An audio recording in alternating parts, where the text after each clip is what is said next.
আপনার মন্দিরে আসছেন, আপনাদের কিছু জানতে হবে। তো মহাপ্রভু প্রত্যেকটা জীবের দ্বারে হরিনাম দেবার জন্যে এলেন কখন?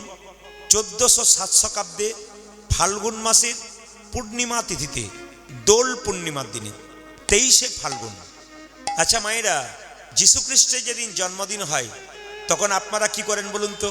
বাচ্চাদের নিয়ে কেক কিনে আনেন, বাচ্চাকে বুঝিয়ে দিন যে আজকে যীশুখ্রিস্টের জন্মদিন। সবচাইতে লজ্জার ব্যাপার এবং দুঃখের ব্যাপার, কবে মহাপ্রভুর জন্মদিন হলো ওটা মাও বুঝলো না, বাবাও বুঝলো না, বাচ্চা তো বুঝলো না। মহাপ্রভুর জন্মদিনে যে একটু পরমান্ন পায়েস তৈরি করতে হয় এবং ভগবানের চরণে দিয়ে সেই প্রসাদ বাড়ির সবাই পেতে হয়, এটা আমরা কেউ বুঝলাম না। ঘরের ভগবানকে বুঝলাম না, অন্যের ভগবান নিয়ে আমরা তাড়াতাড়ি করতে লাগলাম। এই জন্য বারবার নিবেদন রইল, আগে ঘরের ভগবানকে চিনতে শিখুন। এই যে নিতাই গৌর আশ্রমে এসছেন আপনারা, এই নিতাই গৌরকে আগে চিনতে শিখুন। তারা কারা? বলছে শ্রীগৌরাঙ্গ প্রেমের ঠাকুর মহাপ্রভু আমার নবদ্বীপের পথ দিয়ে চলে যাচ্ছেন।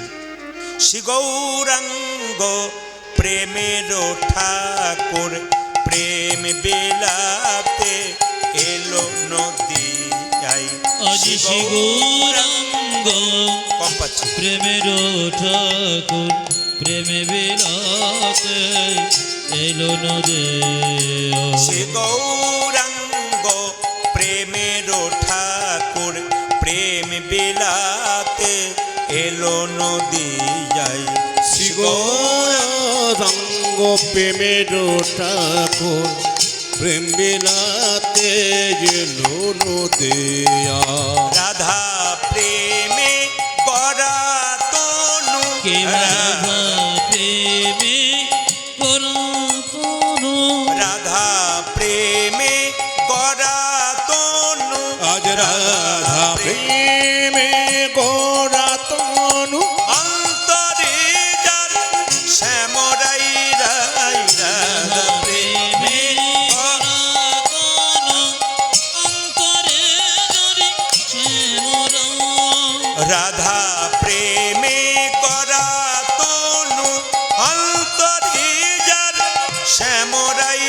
আজ রাধা প্রেমে গোরা তনু, অন্তরে যার শ্যামরায়।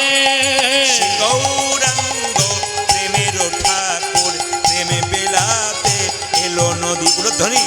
গৌরাঙ্গ প্রেমের ঠাকুর প্রেম বেলাতে এলো নদিয়ায়। সে গৌরাঙ্গ প্রেমের ঠাকুর প্রেমে বেলাতে এলো নদী। শ্রীগৌরাঙ্গ প্রেমের ঠাকুর প্রেম বেলাতে এলো নদিয়ায়। সবাই মিলে একসঙ্গে বলুন, রাধা রানী কি। হ্যাঁ, যে পরিমাণ ভক্ত হয়েছে জয়টা একটু জোরে আশা করছিলাম। নিতাই চাঁদ কি। জয় বলছেন না ভয় বলছেন বুঝতে পারছি না, জোরে বলবেন। মদন মোহন কি, হরিবাসর কি, সাধুগুরু বৈষ্ণব কি, গৌর ভক্তবৃন্দ কি। প্রেম সে বলো নিতাই গৌর আশ্রম কি, জগন্নাথ মন্দির কি, গৌর ভক্তবৃন্দ কি। প্রেম সে বলো রাধা রানী কি, আপন আপন গুরুদেব কি, গৌর ভক্তবৃন্দ কি। আপনারা বলবেন জয় দিতে বলছে কেন? এই জয় দেওয়ার মানে কি বলুন তো? এই যে জীবটা রয়েছে আমাদের না, এ কোনো দিন অখাদ্য কুখাদ্য খাচ্ছে, অপবিত্র হচ্ছে। আবার দেখবেন মায়েরা, এই জীব হাতে কাউকে একটু খারাপ কথা বলে ফেলছি, এই জন্যে এই জীব বারবার অপবিত্র হচ্ছে। মহাপ্রভু বললেন যদি বারবার জয় দাও তাহলে অপবিত্রতা নষ্ট হয়ে আস্তে আস্তে পবিত্র জীব তৈরি হবে। এই জন্য মাঝে মাঝে কিন্তু জয় দিতে হয়। এই জন্য কীর্তনে যখনই বলবো রাধা রানী কি, জোরসে জয় দেবেন, এত জোরে জয় দেবেন যেন 3 কিলোমিটার পর্যন্ত যায়, তাহলে ভগবান কিন্তু আরও খুশি হবে। কারণ মহাপ্রভু কি বলেছেন যে মানে যত জোরে পারবেন উচ্চস্বরে, মহাপ্রভু বলেছেন উচ্চস্বরে কীর্তন গান করতে।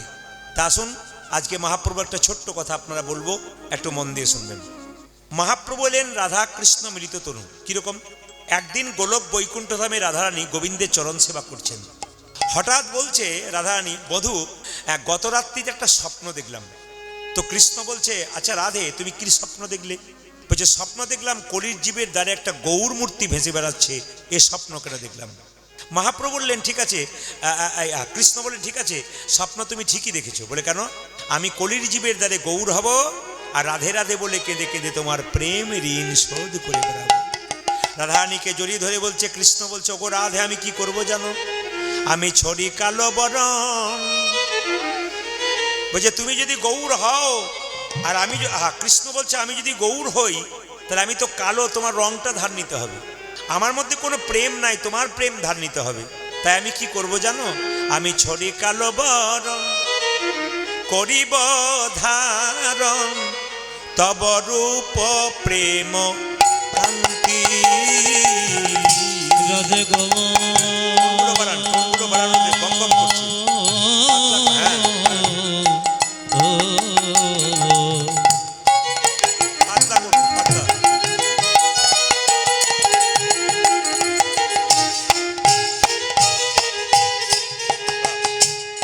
অগো প্রেম ময়ী রাধে।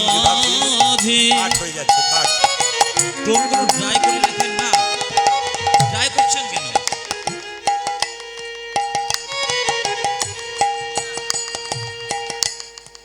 অগো প্রেমময়ী রাধে রে,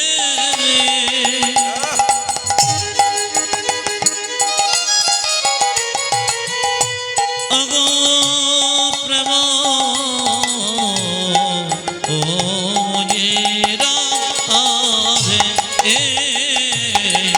ছড়ি কালো বরণ করিব ধারণ তব রূপ প্রেম কান্তি। ওই আমি ছড়ি কালো বরণ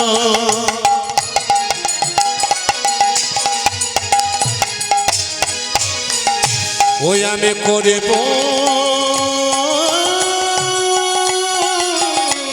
ধারণ তব রূপ প্রেম কান্তি। ওরে তব নাম লইয়া কাঁদিয়া কাঁদিয়া, তব নাম লইয়া কাঁদিও কাঁদিও, তব নাম লইয়া কাঁদিয়া কাঁদিয়া।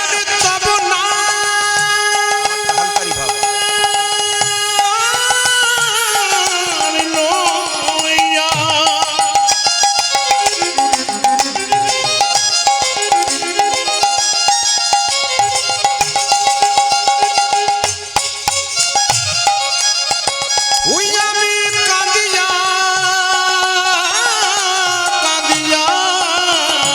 তব নাম লইয়া কাঁদিয়া কাঁদিয়া নয়নে জলে হব শান্তি, নয়নে জলে হব শান্তি।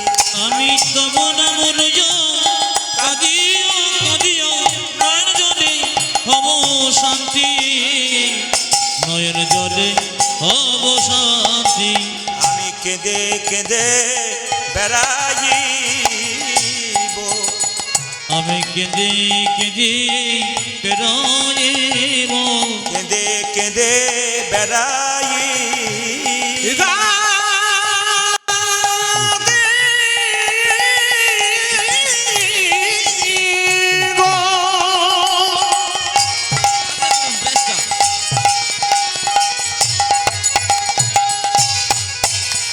ওই আমি কেঁদে কেঁদে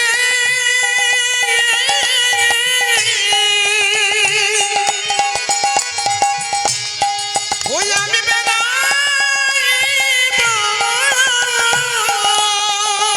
ও যে জয় রাধেশি রাধে বলি কেঁদে কেঁদে বেড়াইব। ওগো জয় রাধেশি রাধে বলে, রাধে দয়া করো বলে, জয় রাধে শ্রী রাধে বলে, রাধে দয়া করো বলে, জয় রাধে শ্রী রাধে বলে, রাধে দয়া করো বলে, কেঁদে কেঁদে বেড়া জীবন। আমি তব নাম লইয়া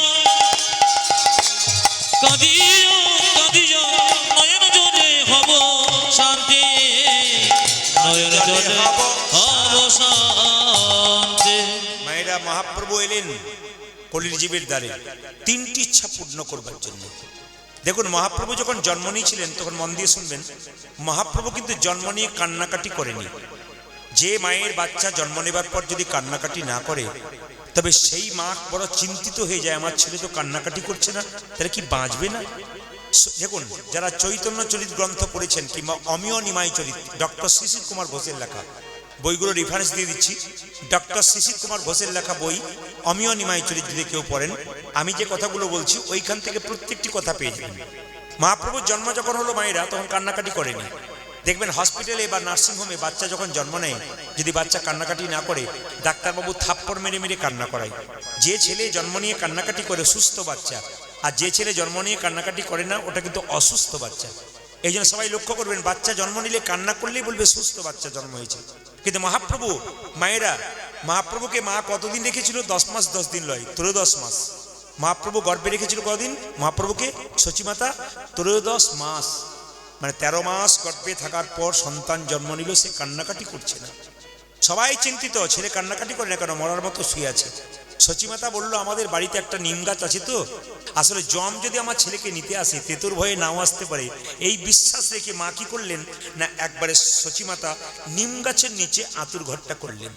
ছেলে হাত পা নাড়াচাড়া করলো, কান্নাকাটি করলো। সচিমাতা বলল, এ ছেলের নাম আমি রাখবো কি? নিমাই। মায়েরা, বাবা জগন্নাথ মিশ্র নাম রাখলেন বিশ্বম্ভর। আবার ঠিক আছে, বাবা জগন্নাথ মিশ্র নাম রাখলেন বিশ্বম্ভর। আবার মহাপ্রভুর যখন উপনয়ন হলো নাম হলো গৌরাঙ্গ। আবার তিনি যখন সন্ন্যাস নিলেন নাম কি হলো? শ্রীকৃষ্ণ চৈতন্য প্রভু। শ্রীকৃষ্ণ চৈতন্য প্রভু, শ্রীকৃষ্ণ চৈতন্য প্রভু, চৈতন্য প্রভু। এর নামের তাৎপর্য আছে। শ্রী মানে কি? সুন্দর। কৃষ্ণ মানে কি? আকর্ষণ। চৈতন্য মানে কি? চেতনা। প্রত্যেকটা জীবের মধ্যে যিনি কৃষ্ণ নামের চেতনা জাগিয়ে দিলেন তিনি শ্রীকৃষ্ণ চৈতন্য মহাপ্রভু। আমি আপনাদের সামনে বারবার নিবেদন রাখতে চাই, আমরা সনাতন ধর্মের মানুষ, হিন্দু ধর্মের মানুষ, আমাদেরকে মাথায় রাখতে হবে এই সম্পদটাকে ধরে রাখতে হবে। এই যে এত কষ্ট করে অক্লান্ত পরিশ্রম করে একটা সুন্দর সৌধ নির্মাণ হচ্ছে, মন্দির নির্মাণ হচ্ছে, এখানে আপনাদের সাহায্য করতে হবে। হিন্দু সনাতন ধর্মের মানুষ যাতে আরো ভগবানের প্রতি ভক্তি রাখতে পারে, সম্প্রীতি বজায় রেখে, এটা আমরা চাইব। সব ধর্মকে সমান দিয়ে সম্প্রীতি বজায় রেখে নিজের ধর্মকে কেউ ছোট করবেন না। সবচাইতে লজ্জার ব্যাপার, অন্য ধর্মের মানুষ যখন অন্য ধর্মের বক্তাকে দেখে তাকে সম্মান দেয়। আর আমাদের সবচাইতে লজ্জার ব্যাপার, আমাদের সাধুগুরু বৈষ্ণব পেরিয়ে গেলে প্রথম ঠাট্টা রসিকতা আমরা তার সঙ্গেই করি। আচ্ছা বলুন তো, বাবা হয়ে যদি কোনো বৈষ্ণবের সঙ্গে রসিকতা করে তাহলে তার ছেলে তার কাছ থেকে কি শিখছে? আপনি আপনার বাচ্চাকে জন্ম দেওয়ার পর আপনি তো পৃথিবী ছেড়ে চলে যাবেন, বাচ্চা যখন বড় হবে বাচ্চার জন্য কি রেখে গেলেন? প্রশ্ন করবেন, বাচ্চার জন্য 1 কোটি টাকা রাখলাম, হ্যাঁ সম্পদ রাখলেন, কিন্তু বাচ্চাকে সম্পদ তৈরি করে দিয়ে যান। বাচ্চা যদি প্রচুর টাকা আছে আপনি ভাবলেন শান্তিতে মরতে পাবো, আমার ছেলের প্রচুর টাকা আছে, কিন্তু ছেলেকে কেমন তৈরি করতে গেলেন ওই প্রশ্ন করে এখান থেকে পৃথিবী থেকে যাবেন। ছেলেকে এইরকম তৈরি করলেন না এরকম তৈরি করলেন? যদি এরকম তৈরি করতে পারেন তো ভালো, আর যদি এরকম তৈরি করতে পারেন যা ছিল সব নিতাই গৌর হরি বল হয়ে যাবে। এই জন্য বারবার বলবো, ছেলেকে কৃষ্ণ ভক্ত তৈরি করুন, সে দায়িত্ব কিন্তু আপনাদের। একটু ছোট্ট করে বলি, দেখবেন মায়েরা, বাচ্চা বাঘিনী যখন তার বাচ্চাদের সাঁতার শেখায়, বাচ্চাগুলো কোনো মতেই জলে নামে না, বাঘিনী মা হয়ে জলে নেমে যায়। বাচ্চাগুলো মনে মনে ভাবে, আরে বাবা আমার মা যদি নেমে যায় আমাদের ভয় কিসের আছে? মায়ের পেছন পেছন বাচ্চাগুলো জলে নেমে যায়, মা সাঁতার শিখিয়ে দেয়। আপনাদের কাছে নিবেদন রইল, পুরুষ মানুষ সংসারে টাকা রোজগার করার জন্য বাইরে যাবে, মায়েরা সন্তানকে কৃষ্ণ ভজনের পথটা, ধর্মের পথটা শেখাবেন। ভবিষ্যতে বলতে পারবেন আমার ছেলে চোর নয়, ডাকাত নয়, আমার ছেলে কৃষ্ণ ভক্ত। আপনি যদি একটা ভালো সন্তানের জন্ম দেন তাহলে পরিষ্কার জেনে রাখবেন যে আপনার গর্ভটা যেমন তেমন গর্ভ নয়, আপনার গর্ভটা রত্ন গর্ভা। যার গর্ভ থেকে কৃষ্ণ ভক্ত সন্তান জন্ম নেয়, যার গর্ভ থেকে ভগবানের ভক্ত হয়, জানবেন তার গর্ভটা হচ্ছে কি? তার গর্ভটা হচ্ছে একবারে পুরো রত্ন গর্ভা। তাই মহাপ্রভু কি করলেন? প্রত্যেকটি জীবের দ্বারে এলেন এবং নিতাই চাঁদকে দেখে বললেন, দাদা তুমি জীবের দ্বারে হরিনাম দাও। কিভাবে দেব? নয়নে দেখিবে জানে কৃষ্ণ নামে দেবে তার, নয়নে দেখিবে জানি কৃষ্ণ নামে দেবে তরে, নয়নে দেখিবে জানে কৃষ্ণ নামে দেবে ও যাতে নয়নে দেখিবে জানে কৃষ্ণ নামে দেবে তার, নয়নে দেখিবে জানে কৃষ্ণ নামে দেবে তার, নয়নে দেখিবে জানি কৃষ্ণ নামে দেবে তরে। সাবধান, যেন জাতির বিচার করো না দাদা, জাতির বিচার করো না দাদা, জাতির বিচার করো না দাদা, যেন জাতির বেচার করো না দাদা। যারে দেখবে নাম দেবে জাতির বিচার করো না দাদা, যারে দেখিবে নামে দেবে জাতির বিচার করো না ওই দাদা, যে যারে দেখবে নাম দেবে জাতির বিচার করো না ও দাদা। তুমি যারা দেখিবে নামি দেবে জাতির বেচার করো না দাদা। মহাপ্রভু যদি না আসতো তাহলে সোনার বাংলা তৈরি হতো না। মহাপ্রভু যদি না আসতো তাহলে এরকম ভাবে একসঙ্গে বসে কীর্তন শুনতে পারতেন না। এটা মহাপ্রভু করেছেন। আগে নিয়ম ছিল কি, উচ্চ বর্ণে যারা জাতি ছিল তারা নিম্ন বর্ণের জাতিগুলোকে অপমান করে খুব খুশি হতো। মহাপ্রভু কিন্তু সেটা কি করলেন, সমস্ত কিছু ভেঙে দিলেন, সবাইকে এক করে দিলেন। এই যে হরিনামে নারী পুরুষ একসঙ্গে বসেছেন, বিভিন্ন জাতির মানুষ একসঙ্গে বসছেন, এটা কে করেছে? এটা একমাত্র মহাপ্রভু করেছেন। নিতাই চাঁদ বলছে যাকে চোখে দেখবো তাকে হরিনাম দেবো, যদি না নেয় নিতাই চাঁদকে মহাপ্রভুর দাদা যদি হরিনাম কেউ না নেয় তোমার দায়িত্ব রইল কি, প্রথমে ধরিবে হাতে যদি না চাই না দাদা প্রথমে ধরিবে হাতে যদি না চাই নামে নে, ও যে প্রথমে ধরিবে হাত যদি না চাই নাম নিতে। দাদা গো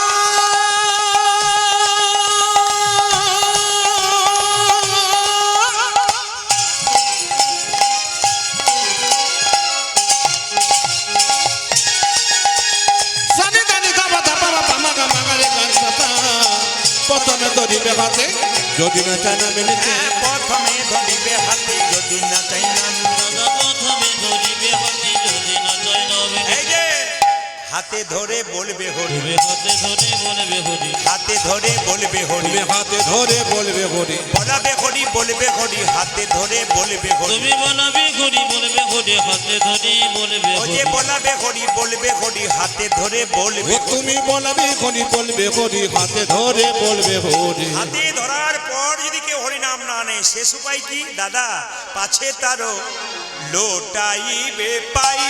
ও দাদা গো, দাদা গো পাছে করো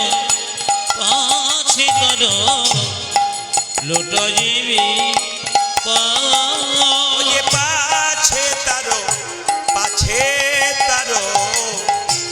লোটাইবে পাই দাদা। ও দাদা পাঁচে তারো লোটা জীবি পা বলি পায়ে ধরে বলিবে হরি হরি বল। ধরে বলিবে হরি, পায়ে ধরে বলবে হরি, ও দাদা পায়ে